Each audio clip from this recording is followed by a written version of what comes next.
ఏడుకొండలవాడి లీలలు, శ్రీవారి అద్భుత పురాణ గాథలు. సహస్రలింగాల మండపం ప్రస్తుతం లేదు కానీ చారిత్రాత్మకమైతే ఉంది. ఒకప్పుడు ఆలయ ప్రాంగణంలో 1000 స్తంభాలతో ఒక పెద్ద మండపం ఉండేది. దీనిని 15వ శతాబ్దంలో నిర్మించారు. కాలక్రమేణా భక్తుల రద్దీ పెరగటం వల్ల ఆలయ విస్తరణలో భాగంగా ఈ మండపాన్ని తొలగించారు. కానీ దీని ప్రస్తావన ఆలయ చరిత్రలో ఎంతో ముఖ్యమైనది.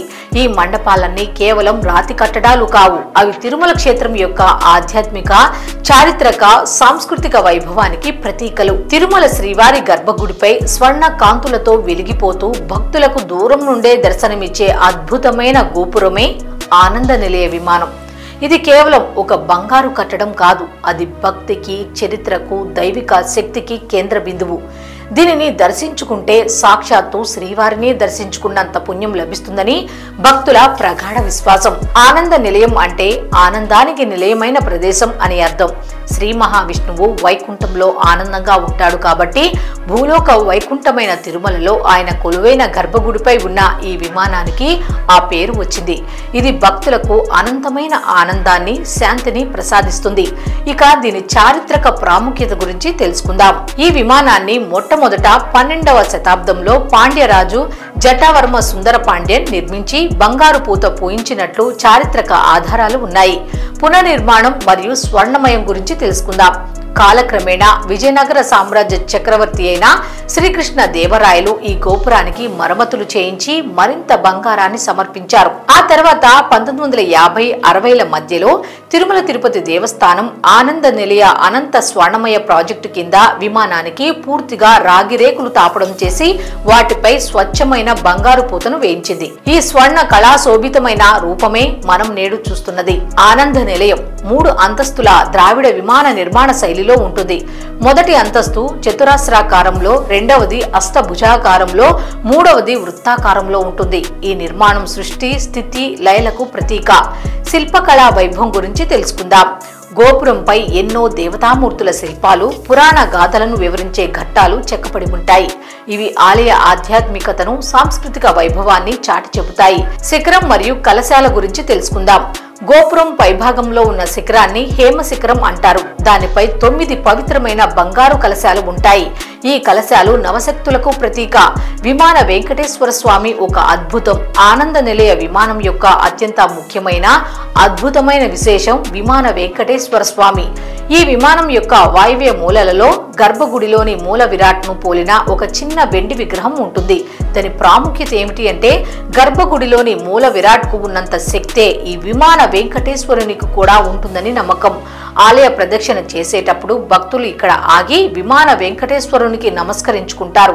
గర్భగుడిలో స్వామివారి దర్శనం సరిగ్గా జరగలేదని భావించినా, దర్శన భాగ్యం కలగకపోయినా లేదా దర్శనం తర్వాత మళ్లీ స్వామివారి రూపాన్ని స్మరించుకోవాలన్నా భక్తులు ఈ విమాన వెంకటేశ్వరుణ్ణి దర్శించుకుంటారు. ఈయన దర్శనం మూల విరాట్ దర్శనంతో సమానమైన ఫలాన్ని ఇస్తుందని ప్రగాఢ విశ్వాసం.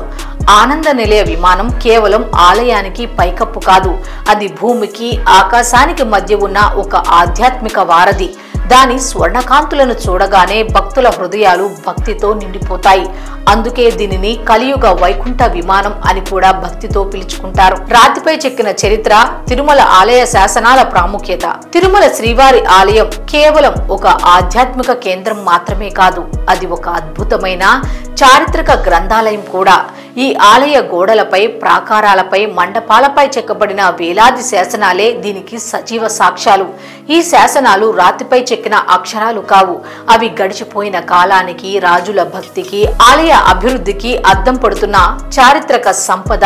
శాసనాల చారిత్రక నేపథ్యం మొత్తం శాసనాలమయం. తిరుమల మరియు తిరుపతిలోని ఆలయాలలో కలిపి సుమారు 1150కి పైగా శాసనాలను గుర్తించారు. వీటిలో అధిక శాతం తిరుమల శ్రీవారి ఆలయంలోనే ఉన్నాయి. ఇక భాషలు. ఈ శాసనాలు ప్రధానంగా తమిళం, తెలుగు, కన్నడ మరియు సంస్కృత భాషలలో ఉన్నాయి. ఇది ఆయా కాలాలలో ఆ ప్రాంతాన్ని పరిపాలించిన రాజుల భాషా ప్రాబల్యాన్ని సూచిస్తుంది. గ్రంథ, తమిళ, తెలుగు, కన్నడ లిపులలో ఈ శాసనాలను చెక్కారు. ఈ శాసనాలు క్రీస్తు శకం 7వ శతాబ్దం నుండి 19వ శతాబ్దం వరకు సుమారు 1200 సంవత్సరాల సుదీర్ఘ కాలాన్ని ప్రతిబింబిస్తాయి. శాసనాలను వేయించిన రాజవంశాలు, తిరుమల ఆలయానికి సేవ చేసిన దాదాపు ప్రతి రాజవంశం తమ భక్తిని, దాన ధర్మాలను శాసనాల రూపంలో నమోదు చేసింది. వాటిలో ముఖ్యమైనవి పల్లవులు. మొట్టమొదటి శాసనాలలో ఒకటి పల్లవరాణి సామవాయి పెరుందేవికి చెందినది. ఆమె స్వామివారికి వెండిభోగ శ్రీనివాసమూర్తి విగ్రహాన్ని బహూకరించి నిత్య పూజల కోసం భూమిని దానం చేసినట్లు ఈ శాసనం తెలుపుతుంది. ఇక చోళులు. చోళరాజులు ఆలయ గర్భగుడిని పునర్నిర్మించి ఆనంద నిలయం విమానానికి బంగారు పూత పూయించడం వంటి అనేక సేవలను శాసనాల ద్వారా నమోదు చేశారు. ఇక పాండ్యులు. వీరు కూడా ఆలయానికి విలువైన కానుకలు, ఆభరణాలు సమర్పించినట్లు శాసనాలు ఉన్నాయి. విజయనగర రాజుల గురించి తెలుసుకుందాం. ఆలయ చరిత్రలో ఇది స్వర్ణయుగం. అత్యధిక శాసనాలు వీరి కాలానికి చెందినవే. చక్రవర్తి శ్రీకృష్ణ దేవరాయలు ఆలయానికి చేసిన సేవలు, సమర్పించిన అపారమైన బంగారం, నవరత్నాల వివరాలు ఆయన శాసనాల ద్వారానే మనకు తెలుస్తున్నాయి. ఆయన తన రాణులతో కలిసి స్వామివారిని దర్శించుకున్నప్పటి విగ్రహాలు, వాటి కింద ఉన్న శాసనాలు అత్యంత ముఖ్యమైనవి. సాళువ, తుళువ, అరవీటి వంశాల గురించి తెలుసుకుందాం. విజయనగర సామ్రాజ్యంలోని అన్ని వంశాల రాజులు ఆలయ అభివృద్ధికి, అన్నదానానికి, ఉత్సవాల నిర్వహణకు చేసిన దానాల వివరాలు శాసనాలలో పొందుపరిచారు. శాసనాలలో ఏముంది, విషయ ప్రాముఖ్యత ఏమిటి తెలుసుకుందాం. ఈ శాసనాలు కేవలం దాన ధర్మాల జాబితాలు కావు. అవి ఆనాటి సామాజిక, ఆర్థిక, సాంస్కృతిక, పరిపాలనా పరిస్థితులను మనకు వివరిస్తాయి. ఆర్థిక సమాచారం కూడా ఉంది, అది కూడా తెలుసుకుందాం. రాజులు, రాణులు, సామంతులు, సాధారణ భక్తులు స్వామివారికి సమర్పించిన బంగారం, డబ్బు, గ్రామాలు, భూముల వివరాలు ఉన్నాయి. ఈ దానాల ద్వారా వచ్చిన ఆదాయాన్ని ఎలా వినియోగించాలో కూడా స్పష్టంగా రాశారు. పరిపాలనా విధానాలు కూడా తెలుసుకుందాం. ఆలయ నిర్వహణ, పూజా విధానాలు, అర్చకుల విధులు, ఉత్సవాల క్రమం, ప్రసాదాల తయారీ, పంపిణీ వంటి విషయాలను ఈ శాసనాలు వివరిస్తాయి. రామానుజాచార్యులు ఏర్పాటు చేసిన పూజా విధానాల ప్రస్తావన కూడా ఉంది. సామాజిక పరిస్థితుల గురించి తెలుసుకుందాం. ఆనాటి ప్రజల భక్తి, నమ్మకాలు, పండుగలు, సామాజిక కట్టుబాట్ల గురించి తెలుసుకోవడానికి ఈ శాసనాలు ఎంతగానో ఉపయోగపడతాయి. ఇక చారిత్రక ఆధారాల గురించి తెలుసుకుందాం. రాజుల వంశావళి, వారి విజయాలు, వారి కాలంలోని ముఖ్య సంఘటనలను నిర్ధారించుకోవటానికి చరిత్రకారులకు ఈ శాసనాలే ప్రాథమిక ఆధారాలు. తిరుమల తిరుపతి దేవస్థానం ఈ శాసనాలు అన్నిటినీ సేకరించి వాటిని ఎపిగ్రాఫికల్ సిరీస్ పేరుతో గ్రంథాలుగా ప్రచురించి ఈ చారిత్రక సంపదను భవిష్యత్ తరాలకు అందిస్తోంది. ఈ శాసనాలు లేకపోతే తిరుమల ఆలయానికి ఇంతటి ఘనమైన, ప్రామాణికమైన చరిత్ర ఉండేది కాదు.